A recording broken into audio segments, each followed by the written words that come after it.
حضرت ابی ابن قعب رضی اللہ تعالیٰ عنہ فرماتے ہیں کہ مجھے ایک مرتبہ حضور اقدس صلی اللہ علیہ وسلم نے زکوٰۃ کا مال وصول کرنے کے لیے بھیجا۔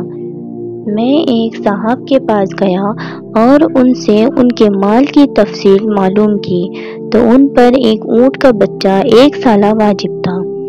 میں نے ان سے اس کا مطالبہ کیا۔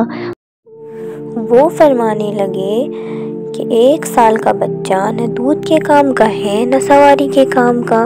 انہوں نے ایک نفیس عمدہ جوان اونٹنی سامنے کی کہ یہ لے جاؤ۔ میں نے کہا کہ میں تو اس کو نہیں لے سکتا کہ مجھے عمدہ مال لینے کا حکم نہیں، البتہ اگر تم یہی دینا چاہتے ہو تو حضور صلی اللہ علیہ وسلم سفر میں ہی ہے اور آج کا پڑاؤ فلاں جگہ تمہارے قریب ہی ہے، حضور صلی اللہ علیہ وسلم کی خدمت میں جا کر پیش کر دو۔ اگر منظور فرما لیا تو مجھے انکار نہیں، ورنہ میں معذور ہوں۔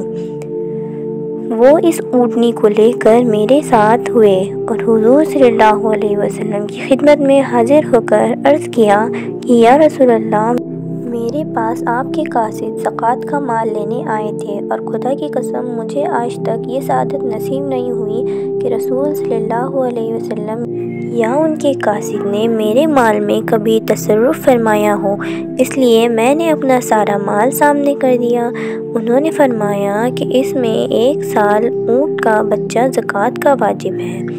حضور اقدس صلی اللہ علیہ وسلم 1 سال کے بچے سے نہ تو دودھ کا ہی نفع ہے اور نہ سواری کا، اس لیے میں نے ایک عمدہ جوان اونٹنی پیش کی تھی جس کو انہوں نے قبول نہیں فرمایا، اس لیے میں خود لے کر حاضر ہوا ہوں۔ حضور صلی اللہ علیہ وسلم نے فرمایا کہ تم پر واجب تو وہی ہے جو انہوں نے بتایا، مگر تم اپنی طرف سے اس سے زیادہ اور عمدہ مال دو تو قبول ہے، اللہ تمہیں اس کا اجر مرحمت فرمائے۔ انہوں نے عرض کیا کہ یہ حاضر ہے۔ حضور صلی اللہ علیہ وسلم نے قبول فرما لیا اور برکت کی دعا فرمائی۔ یہ زکوٰۃ کے مال کا منظر ہے۔ آج بھی اسلام کے بہت سے دعوے دار ہیں اور حضور کی محبت کا دم بھرتے ہیں، لیکن زکوٰۃ کی ادا کرنے میں زیادتی کا تو کیا ذکر ہے، پوری مقدار بھی ادا کرنا موت ہے۔ جو اونچے طبقے والے زیادہ مال والے کہلاتے ہیں، ان کے ہاں تو اکثر و بشرط اس کا ذکر ہی نہیں، لیکن جو متوسط حیثیت کے لوگ ہیں اور اپنے کو دیندار بھی سمجھتے ہیں، وہ بھی اس کی کوشش کرتے ہیں کہ جو خرچ اپنے عزیز رشتہ داروں میں یا کسی دوسری جگہ مجبوری سے پیش آ جائے، اس میں زکوٰۃ ہی کی نیت کر لے۔